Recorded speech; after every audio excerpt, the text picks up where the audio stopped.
You're listening to the Deadly Uncle Podcast, a safe space for Deadly Uncle conversations. All right, everybody, here we are with this wonderful episode here with Ty Lee Storm. Here we are with the Deadly Uncle Podcast, a safe space for Deadly Uncle Conversations. Yeah. So here we are, all three musicians here. This is Ty Lee Storm. So where are you originally from and when did you get here?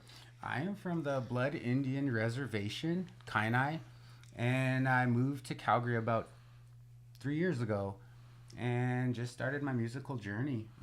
Always had a dream of just playing and rocking out on stages here in Calgary, and now I'm living it. Wow. And it's actually going further than what I thought. So it's been a blessing, man. Originally from the Blood Reserve, but lived in California majority of my life, and just kind of got that West Coast vibe. What took you to California? My mother, she is a recording artist as well. Her name is Joanne Storm, and she moved down there early 2000. Ty, can you move a little into your mic? And just started her music career, and it's been a blessing, man. Like, I got to see so much through her music career and everything as a kid. Learned a lot about the music industry and saw some amazing acts like Ziggy Marley, Shania Twain, B.B. King, Ricky Van Shelton, Freddie Fender. List goes on that my mother has opened up for, and I've gotten to hang out with amazing I am musicians. a simple man. That's all I could think of when you said Ricky Van Shelton. Sorry, and country DJ here. So. Right. So it's been a blessing, man. Like, that's where, I started, and Cali's kind of shaped me musically, Wow, so that's where I've honed all my tricks of the trade. Wow, that is so cool. And, what's the difference do you find between a place like California and a place like moving here when it comes to music? Like, what's been the biggest difference do you find? I find, like, in California, there's more of that, like, freeing vibe, like they love reggae and stuff and rock, psychedelic rock. When you come to Calgary, it's more like of that, the rock is more like underground, it's more underground stuff when you come to Calgary, and it'd be cool to see that more in the limelight here, because there's so many amazing acts here in Calgary that I've seen just do wonderful work, and so many artists that are beautiful, that play psych rock, that play all these genres and stuff that I'm used to in California. Something cool that I learned, I just did an interview with, Troy Cokel and Joni Delorier. Now, Troy is Métis, and he lives in Calgary, and he's got a small record label that they run. And they're also involved in this organization called the Calgary Songsmiths. Yeah. And they gather once a month, and it's in Inglewood. I can't remember the exact. It's like the third Thursday of the month. And when they gather, it's the biggest gathering of songwriters in Canada at one time. Wow. Like every month, because they have like over 100 people there at once that are all active songwriters trying to either just starting out or public. Like Troy and Joni wrote Pickup Truck for Shane Yellowbird. Oh, so awesome. like and Joni, his wife, has had other, and so has Troy. They've had other songs that they've written, recorded by country artists, and played on radio all across the country. So they're involved in this scene that probably not a lot of people know, that there's so many independent songwriters even in Calgary. The scene is vast here, and it's so, like, it's not just country like people may think. There is that rock scene like you were talking about. There's probably a jazz scene here too. There's an ethnic music scene here too. Like, there's other cultures that have. So there's opportunities, I think, in this city if you just go and find them. Yes. Yeah, that's the beautiful thing about open mics and jams and stuff like that, is you get to really meet friends, and they become like family, and you get to know about the different spots, as you're talking about, where there might be different genres. how's your experience been when it comes to like jams and open mics here in Calgary? Oh God, it's beautiful here. I love the open mic scene. The people, the community is beautiful. I can't say any much more. You know, like everywhere I've played, they just love me. I love them, and everybody that's in there just kind of seem to be like a family. You know, and Just it's a beautiful. whole lot of love. Yeah, right. Just like a Zeppelin tune. Exactly. So true. Exactly. And yeah, and you know, I seen online and stuff that you have a group here. Can you tell us a bit about that and how you guys got together? It's a duo, right? Yeah, we are. I'm working in a duo right now. It's Will and Ty, and they are well. We are an amazing duo. You know, we seem to captivate crowds everywhere we go. That's awesome. And also selling out little gigs here and there, you know, that we do ticket sales and we go to the gig and it's sold out, but it's just like, you know, we're just starting out, but we've been at this for like a whole year. We met a year ago.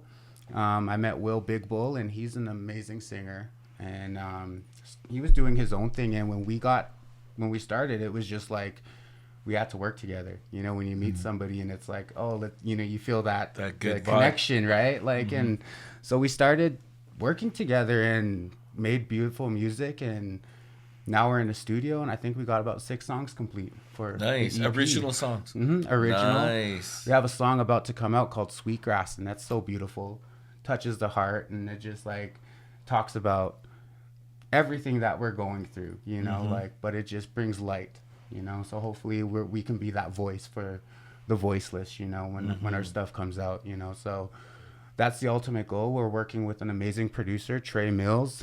He's done some amazing work with artists. He's kind of that secret producer. He works for Universal Records, I believe. So, like, he's like, I see his plaques and he has a bunch of Juno Awards, and I'm just like, oh, what are these, you know? And then he's so, like, humble. It's awesome. Don't worry about that. I know, right? So I've been really blessed to be working with a producer that's like really intrigued in us and believes in us, and you know, hopefully big things come out of it. You know, That's amazing. Yeah. That's amazing. And tell us, what style of music do you guys do? What's... man, I would say like I'm really influenced by like Slash, John Frusciante, BB King, you know, Buddy Guy. So those are like my greats and everything. So I try to blend, you know, that genre into like into what I feel. So it's like a lot of blues, and I would say like country, rock, blues. You know, we have everything in, you know, within the album, but like I bring that rock feel, that, you know, psychedelic rock, you know, the virtuoso side of it, because I'm creative like that. So you're obviously working on this project, but when you start music, it doesn't start and it doesn't hit like that. So when did you pick up the guitar, and how was that journey of learning to get to this point? Like, because often people will say, you know, 10,000 hours is the minimum, right? Before you can start feeling like you're maybe mastering your instrument or your skill that you're doing. So was it immediate that you felt like you were doing, you know, making leaps and bounds, or did you have to work long and hard before you got to where you are today? I was kind of like pushed into music. As a kid, I was playing with toys, Legos, and all that. Connects. Yeah. That was my thing. My mom always traveled to different reservations, and she didn't have a band, so she kind of like had to create a little band with me and my brother. So, you know, from the age of like 8, I was playing the Native American flute. Oh, yeah. And by the time I was 10, I was already on tour doing my own little tours, you know. So I had the melodic feel through the wind instruments. And when I picked up the guitar, I believe it was BB King's Thrill Is Gone, when he hits that first note. I was like, I stumbled across, when I picked up my mom's guitar, I stumbled across that first note, and I was like, ooh, I like this, you know? Like, so when I figured out the scales, I related my scales to the flute, the wind instruments, and that's how I was able to, it just kind of flowed easy, you know? So by the time I picked up guitar, it was kind of like I was playing by ear with notes and stuff. Like we were talking earlier, not on camera or whatever, but I grew up playing in a band with my dad. Like, my dad was a career musician. Yeah. That's how I learned as well. But I didn't start playing until I was 19. Like I had this, I told you I'd save this story for now. I had this really love-hate relationship with music because I blame music for us being so poor, you know, like, because my dad was a bar musician. That's how he supported us. We, you know, there was times that we struggled. There was times that we were on, you know, social assistance and whatever, right? So when you're a kid growing up in a town like Red Deer where everybody's middle class and you're maybe not, you know, you got no money, or you're also different because you're biracial, you're everybody knows that you're, you know, half native, and they make sure they tell you about it every day. You know, it's, you start to get this love-hate relationship with music. But when I finally I did start playing a little bit of bass when I was 16, but I never played the guitar until I was 19 years old. And once I did, there was no turning back. And I've said it in another podcast that we did, is that music chose me. I didn't choose music. And I think that, I don't know if you can say the same thing, but once it chooses you, you can't like leave it alone. Like you can go away for a while, but you always come back because it's something that flows through you that you have no control over. Yeah, that's so true. You know, like I remember when, you know, when I first harnessed all of like these abilities of playing music and everything, you know, I wanted to quit. I remember my mom would sit there and be like, "You gotta play this gig," and I'd be like, "I don't want to play," and she's like, "I'll buy you a toy afterwards," and I'm like, "Okay, I'm doing it." So you know, I was bribed. Child labor, right? Child labor to the max. But like, you know, I was bribed. But then when I finally got of age and I realized how, you know, when I started seeing like Guns N' Roses and all of like my guitar heroes, it was like I wanted to be like that. They seemed so freeing on stage, and I was capturing tones. Like I would sit there in a room and I'd solo out, and I'd capture tones, and I'd be like, "Oh, I could do this," you know. I didn't envision myself on stage. So from like 18, and by the time I was like 25, had got signed to a record label out of Portland, and I was playing in a punk band, and it was so awesome. Like I had the funnest time doing that, you know, and then, you know, had too much fun, you know, like, so that kind of derailed me. And, you know, I had my son, and that changed my life and just kind of sobered me up and made me want to live for my kid. Quit playing music for a minute, wanted to be a father, and finally, like when I started playing again, my grandfather saw, you know, like how good I was, and he was like, you know, there's no way you're gonna work a 9 to 5. You're gonna play music and do what you love, because this is something that will help you and get, you know, like to help you travel and do things, you know. And I'm like, heck yeah. It opens doors. It does, yeah. And it creates a sense of like as free as you can get, you know, when we're able to live off of our arts and and you know, create things that people want to buy. You know, our brother here, he's and we co-wrote a song that's number 2 on the countdown right now, the Indigenous Music Countdown. And it's, you know, it's examples like, you know, like that collaboration and coming together. And, you know, music is healing too, and that's kind of been a theme that, you know, we've been talking about with a lot of our friends, because a lot of our friends are musicians. Right? So do you find that music is healing for you? It's super healing for me. You know, like I can say, you know, like I suffer from seizures, you know, and that's kind of a thing that it's due to trauma from my past and everything, from growing up and everything, dealing with all this stuff. But finally, this past year, I got a diagnosis, and it's functional neurological disorder, also known as conversion disorder. And, you know, like I was having up to like 5-6 seizures a day, and it was affecting me work. I was, you know, didn't know what to do. So I picked up a guitar. Sorry, can you explain the disorder a little bit for people listening? Because I'm not familiar with it, but conversion disorder, you know, is something that's like happens from when you were younger, and all the traumas that you face, and you hold them in. And finally, by the time when you hit like 30, you know, your body shuts down because you've faced so much trauma in your life. So your body just, you know, like when something triggers you, your body says, I don't want to deal with this. So your body will either have a seizure, you'll, faint, or something will happen, like in that sense, but it's all due to like conversion, through your past. And that's kind of like your brain saying, no, yeah, I've got enough, too much, I'm done, and I'm just checking out, and you check out, and it literally feels like when that happens on my end, like I feel like it's a blackout, like when I come to, I have no memory, I don't remember what happened, I'm emotional, and I feel like I said some wrong things to my girlfriend, or disciplined my son or something, and I just feel bad about it, which is, it's too bad, I know you can't control your own feelings about it, but like, I think it's probably natural to feel that way when you're going through it, but like, it's out of your control, man. Like, but the healing thing, though, touch back on the music part of it. Music has saved my life drastically.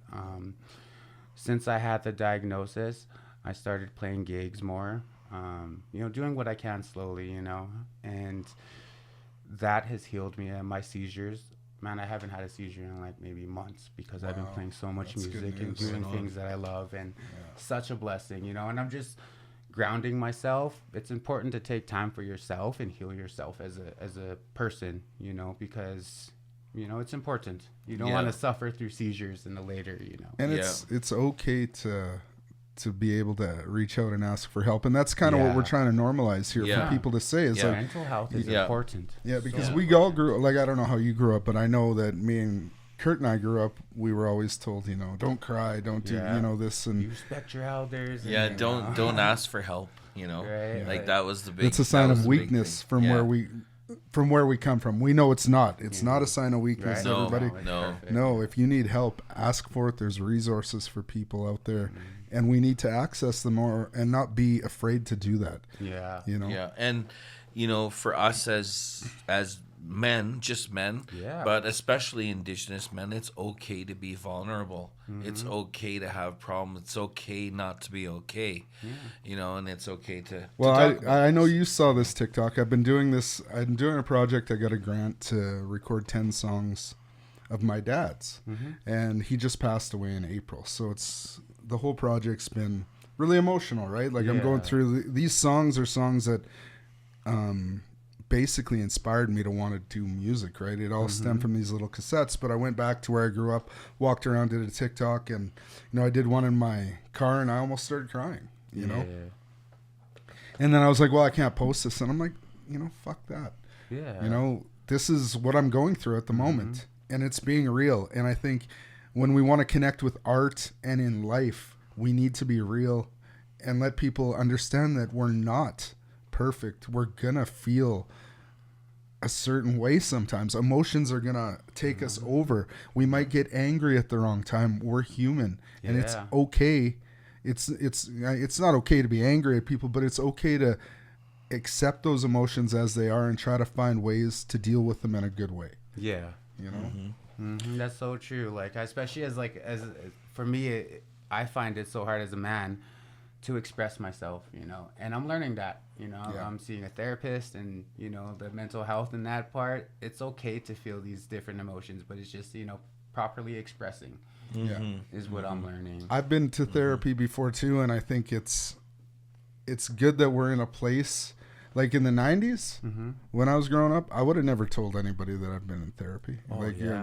You don't want your buddies to know, you don't want your uncles or anybody to know, but it's been something that was good for me at the time. I was going through a lot of anxiety. I was working a job with people experiencing homelessness. It was bringing up a lot of past trauma. I was having anxiety attacks, and therapy really helped me work through the root cause of why I was having the anxiety attacks. And it eventually helped me get off the medication that I was on for anxiety.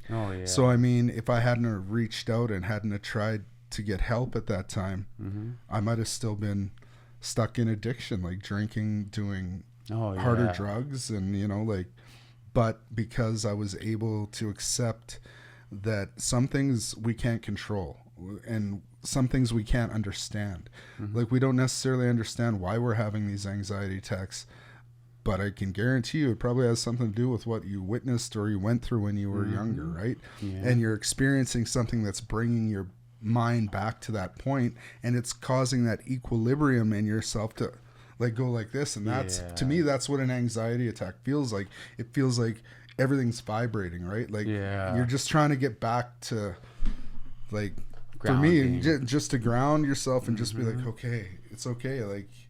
And I think it's important to be able to talk to somebody for sure. Yeah, you know, like Yeah. I always stress that, like, you know, even with my kid, man, like I always touch base with him and just tell him like, hey, how was your day? What's going on? Yeah. You know, just try to break that cycle of what, you know, I was raised in. You know, I always tell him, you know, be a voice. You know, gotta speak up. Yeah, exactly. It's almost a part of that, like, don't show off, don't make too much noise. And again, like, that stems from the residential schools that our people have went through. It's that, you know, don't speak unless you're spoken to. Type Children are meant to be seen and not heard. I heard that how many times when I was a kid?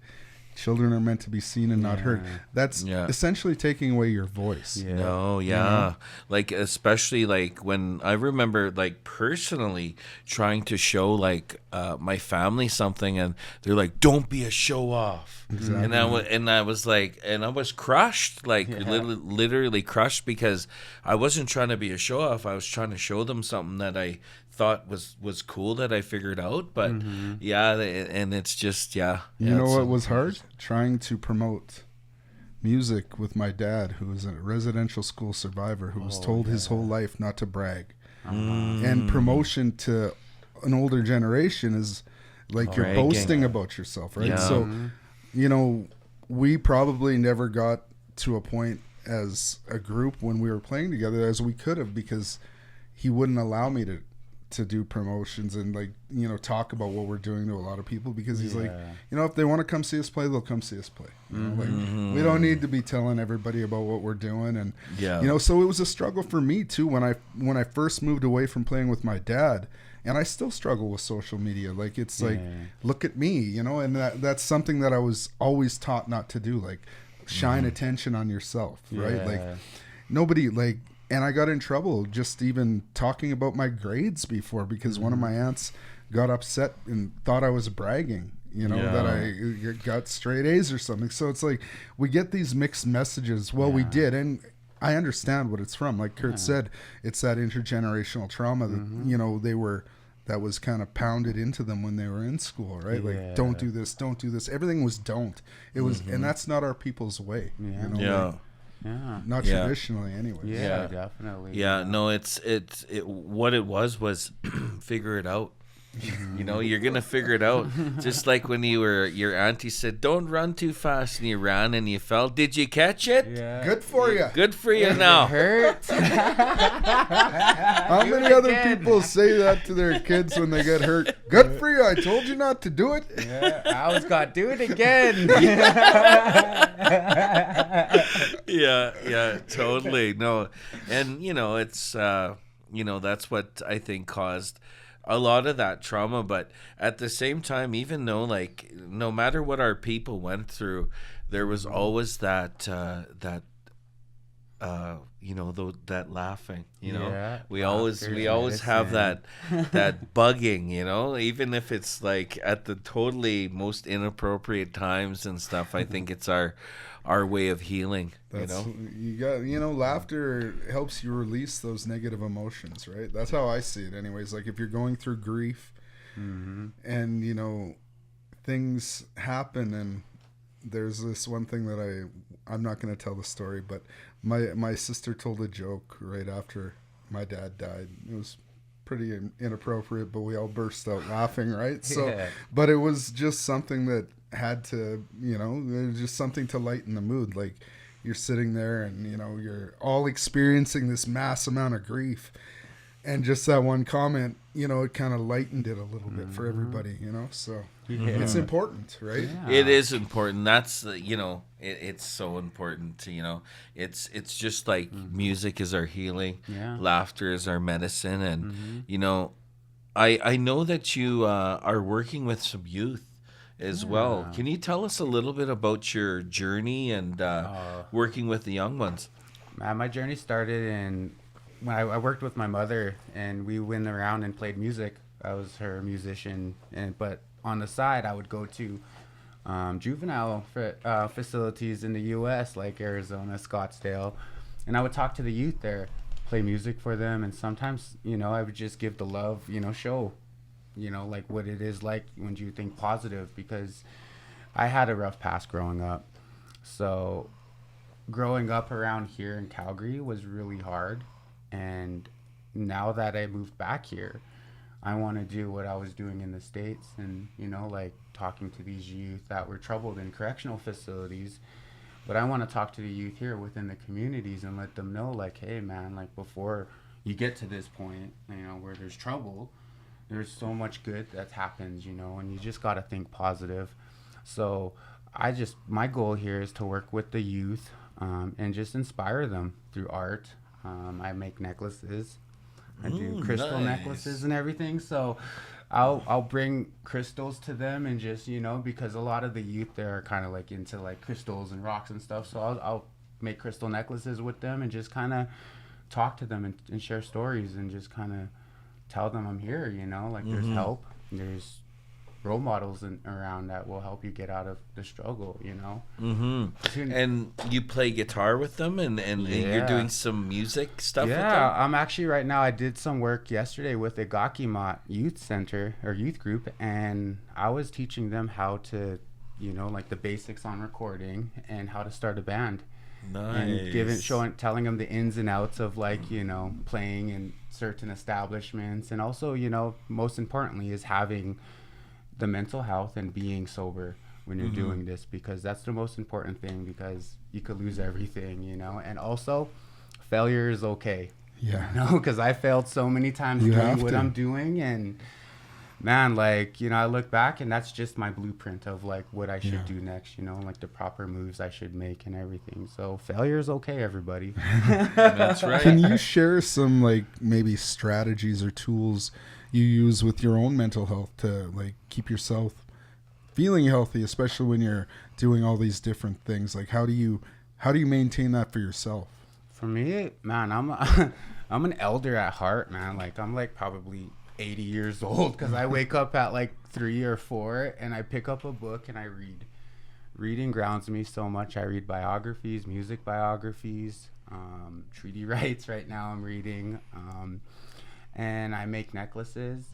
Like I said, I sit there if I have an idea in my head. It's not often I'll do it, but like if it's stuck in my head, I'll sit there and create a necklace and go for walks and just have time for myself to spend time in nature. I go drive to the mountain and everything, and just kind of sit there and ground myself within nature, kind of breathe in that fresh air. And a lot of nature is my go-to. Do you like hiking and stuff? Hiking and stuff? I like hiking, but not like, I don't like overtire myself out. I like to like just see kind of the beauty. You're like of an nature. elder. You just Right? Exactly. just kind of chill, eh? Go look for niscums and no stuff. running up mountains. Yeah.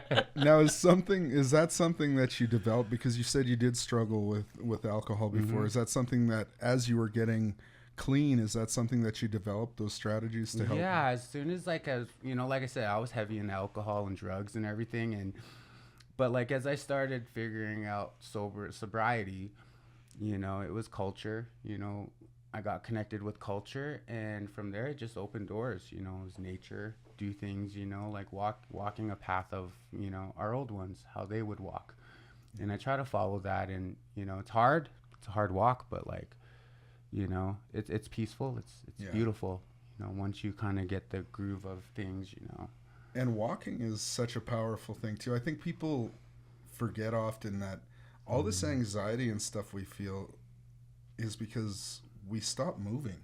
Oh yeah. Like all of us sit at, well, not all of us, but many of us sit at desks all day long at work, right? Or we're in front of a screen, or we're in front of another screen. We're not connecting with the world or the people around us. We don't, like, even when we've had a guest here that was virtual, and that's great to be able to do that, to talk to anybody in the world. But if you're always in here and you never like look at your neighbor and have a conversation with them, when does it become detrimental to your your own brain chemistry that you're not getting that actual human connection. Yeah.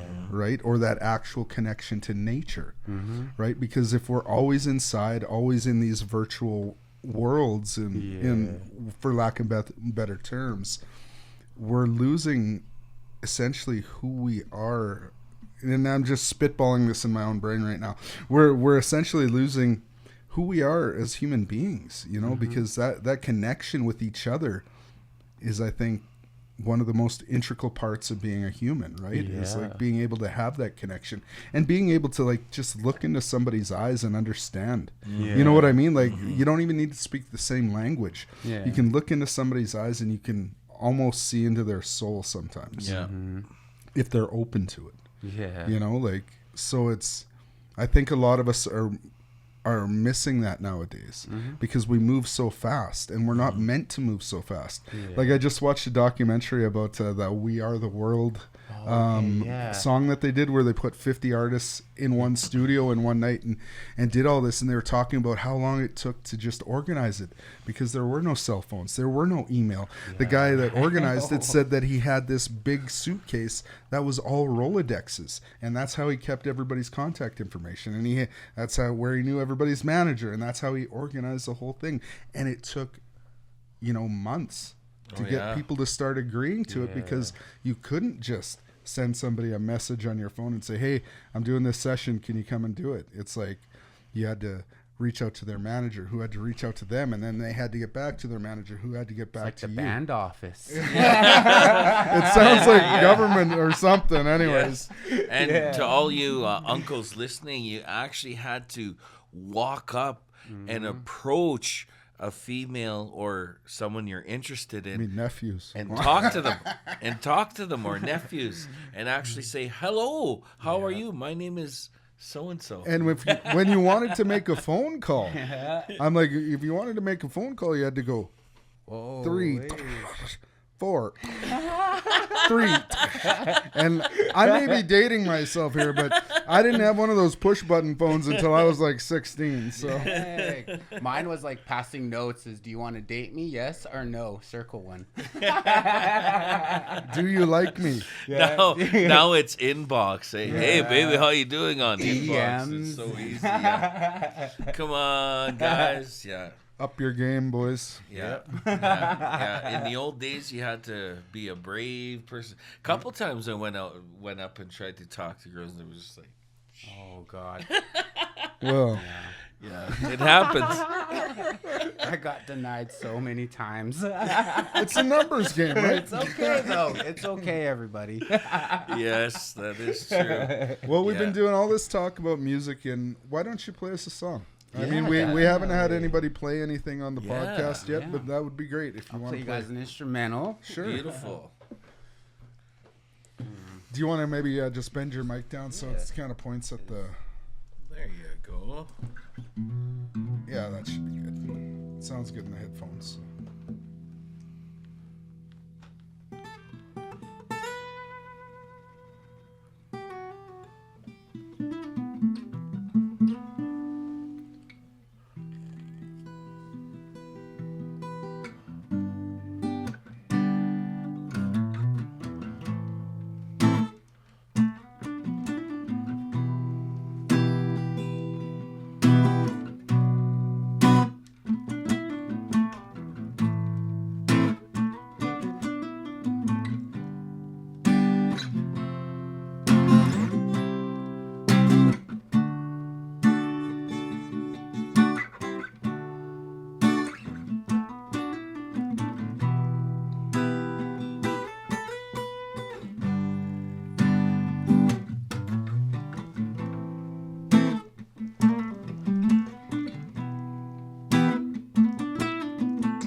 Hey, right on. Sweet job, man. Good job. Good job. You could see your influences there in that, you know, in that piece there. So Little Jimmy Thang. yeah, that's amazing. That's amazing. And you know, how long have you been playing guitar? I started playing when I was 9 years old. 9 years old. And my grandfather was like, you know, like, well, with my mom, she always had really nice instruments. So she had this ebony Gibson Les Paul that was a custom shop. She never let me touch it, but I can open the case and look at it and sniff it. You know, the smell of that whole thing, it was awesome, you know? It does, right? Yeah. It has a And then certain smell, yes. My grandfather was the one that when I was, you know, in his, like, living with him because he raised me, he was the one that basically, like, had the best instruments and was like, go ahead, you can play along with it. So I would, like, tune and mess with everything, and he was so cool with it, like... So your grandfather played as well? Yeah. My grandfather played in a band called the Zip Tones back in the 60s or 50s. And, they toured all of Canada and everything. And they've opened up for some, like, country acts back in the day. So that's awesome. It was awesome. So they were, like, a touring act back in the day. And then my grandfather became a minister and started his own church in the 60s. And, yeah. So he's always been in music and that kind of stuff since. That's amazing. Well, let's jam a song, I think. I'm totally down. Let me borrow your guitar. I gotta charge you. Trent's like, I'll give you the uncle price. This is a brand new guitar. That is an awesome guitar, man. Yes. It's my new baby. That's a nice one. It's like a Clapton. I like it because it's a little bit smaller. They call it the Martin Touring, I think. So it's just a little bit smaller than a jumbo. I like the tone. There is a tuner right here. I just can't remember how to turn it on. You gotta play with it. I think I got that Okay. one. Well, since I'm not gonna talk, I'll give you some. Perfect. Yeah, there we go.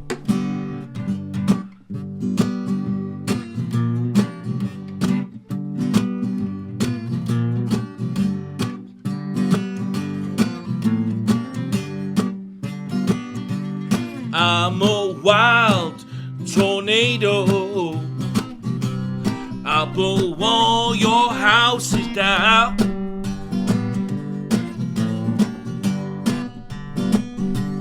I'm a wild tornado.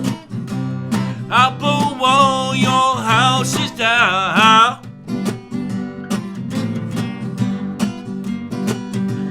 Well, you know that I'm coming, yeah, blowing all those skirts around. Hey, see some of that.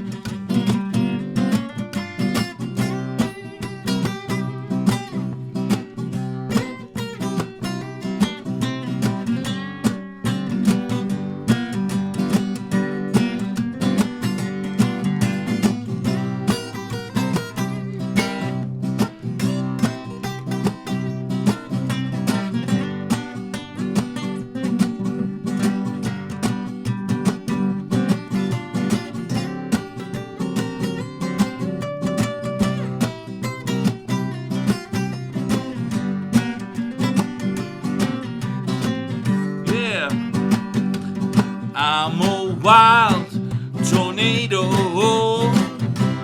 I'll blow all your houses down. I'm a wild tornado. I'll blow all your houses down. Well, you know that I'm coming, yeah, blowing all those skirts around. Hey, I'm a wild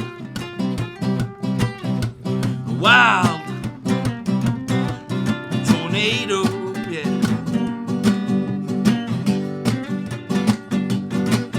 I'm wild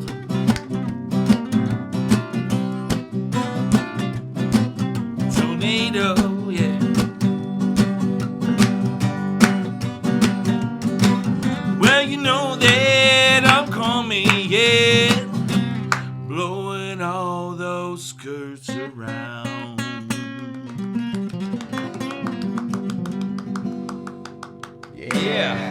I love you, man. You're awesome.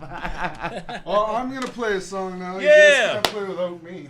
Heck yeah. I gotta love play. this. It's like, yeah. Well, that's what I figured. We might as well have a jam to end this one out too. I like Oh, it. heck yeah. I think I got a pick here somewhere. So what I'm gonna do is just 3 chords. Okay. It's a song that is gonna come out on my dad's project. So this one is a song that's just bring that Yeah, over yeah, a yeah. little bit. It's a song that he. Oh, you can't. That's okay. Just turn it. Yeah, turn it. I'll just bring it up so you can hear a bit better. So it's a song that he wrote the chorus to, and I rewrote the verses. So this is one of the ones that we worked on together. So it's a lot like Can't You See?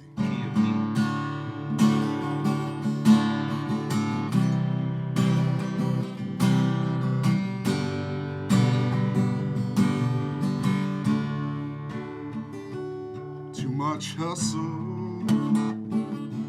in the big city. Too much pressure coming down on me. Too much concrete, the walls surround me.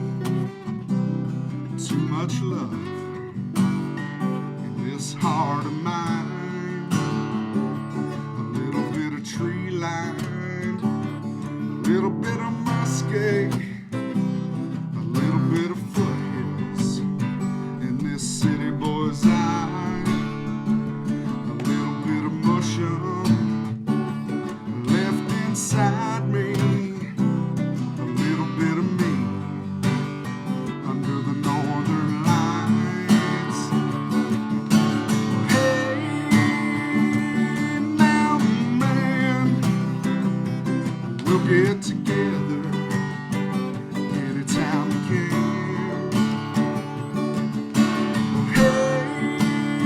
Hey, mountain man, we'll come together. It's Mother Nature's plan. Play one.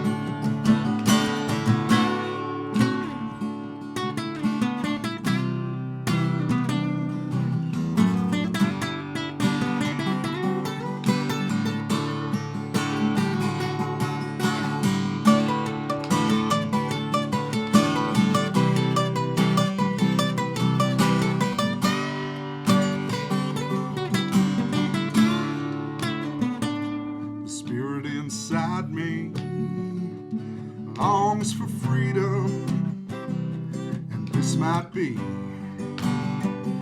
the start of mine. I got Danny cooking on an open fire.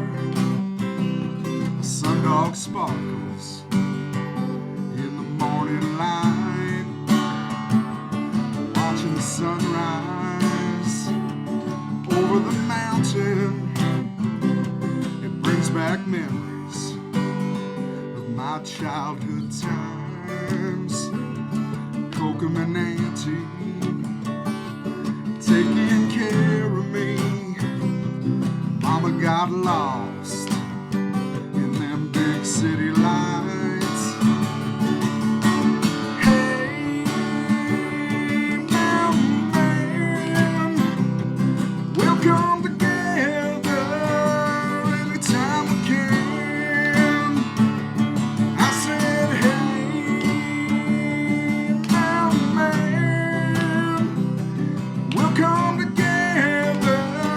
It's Mother Nature's plan. Take us home.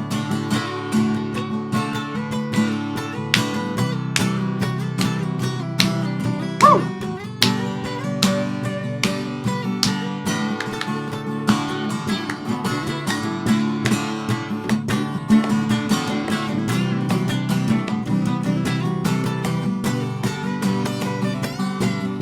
Go around one more time.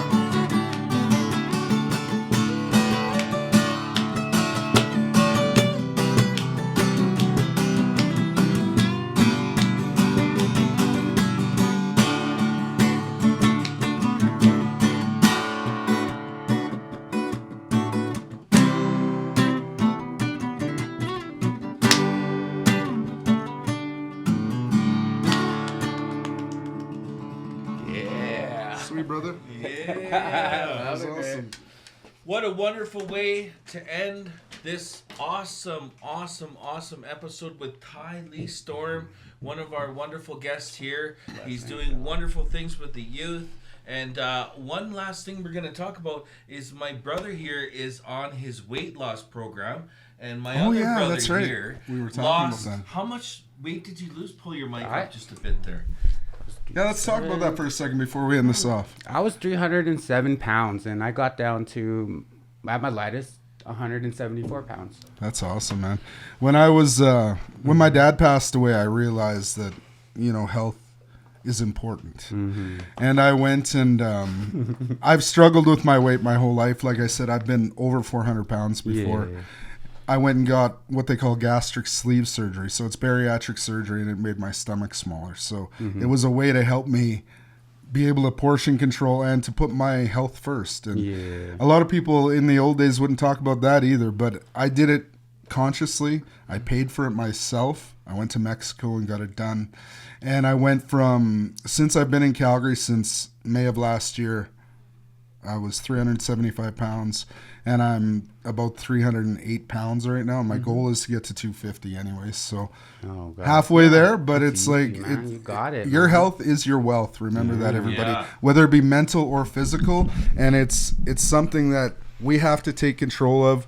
We have to take control of our food, of our exercise. Everything that they talk about in the medicine wheel is so true. Like everything has to be in balance for you to be successful and strive. Yes, that's so true, man. Like since I've cut weight, mainly for my kids, man. Like I wanted to run around with my kids because I had a father and parents too that were overweight as well, and it was hard for them to play with me, So it was probably hard for you to play with them too, to keep up, right? Like, I was a very active kid.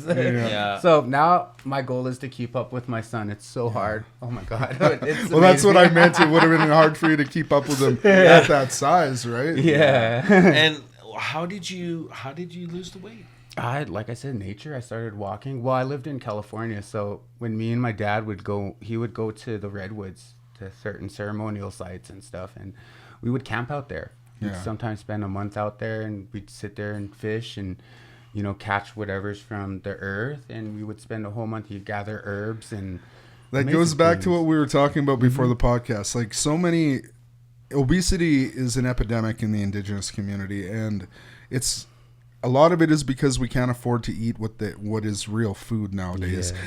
And when you go to a grocery store, the cheapest stuff is the stuff that is killing us. Yeah. And we have no other choice, because we don't have that option. We don't all live on the land anymore. We can't go get fresh meat all the time from a moose or whatever. We can grow our own vegetables, but people don't see it like that. It's easier nowadays to grab, craft dinner or flour and make bread, bread, because bread was a staple for us when we were coming out of the Depression. Yeah, bologna, exactly. Like all that stuff that is bad for us, that's poisoning us, is our go-to because we can't afford real food. Yeah, yeah. Well, and it's the relationship between food and our people, right? Like when you think about Bannock, like it was a survival. Did you see that post on Curtis's Teepee Treats post where he was asking, has anybody ever seen a case where Bannock has killed somebody? And everybody was, chiming in, and the thing is that no bannock itself hasn't killed somebody eating bannock unless it was really dry. I don't know,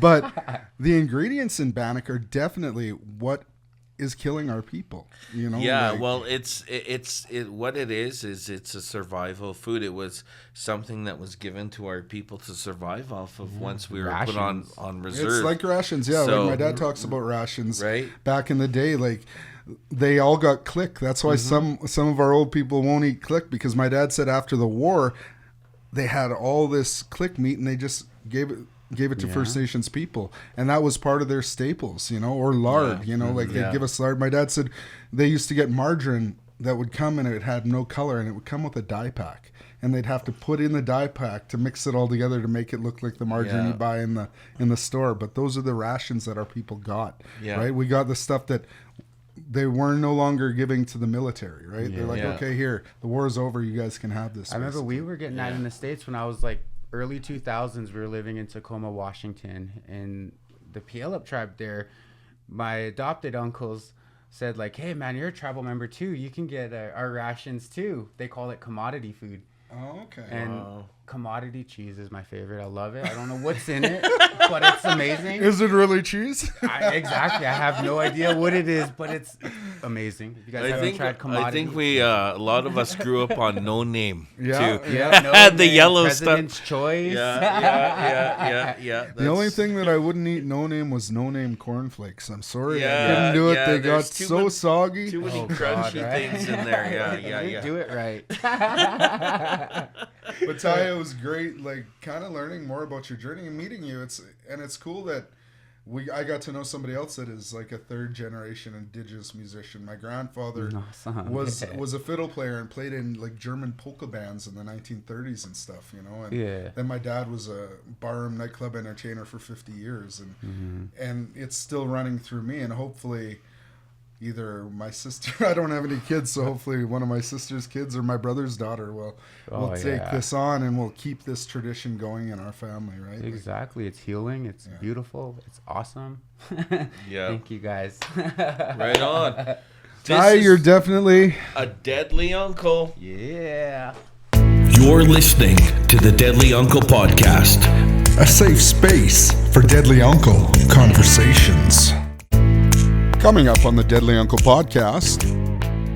He's like, or actually he said, do you want to know why? And I said, how come? And he's like, it's because we used to pick the wood up, the deadfall. We used to pick it up. That used to be our way of life. We needed it to cook. We needed it to heat our houses, all that. So it was cleaned off of the ground. Now, believe it or not, that's the typical way a wildfire will actually travel. Is all the dead excess on the ground, the fuel. So really, before our time here, they were actually fire smarting the communities just naturally. So I found that interesting coming from an elder when I said, hey, Alberta's on fire, and he said, that never used to happen before. So I don't remember it. I'm 49 and I don't remember having smoke. Like, you could hardly breathe for days.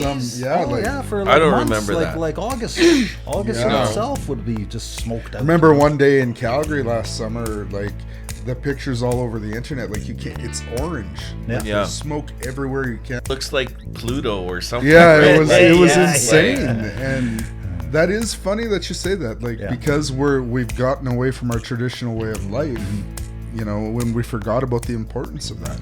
And there's lots of things that we probably do now that we're forgetting the importance of that traditional knowledge, you know. Yeah, I think so.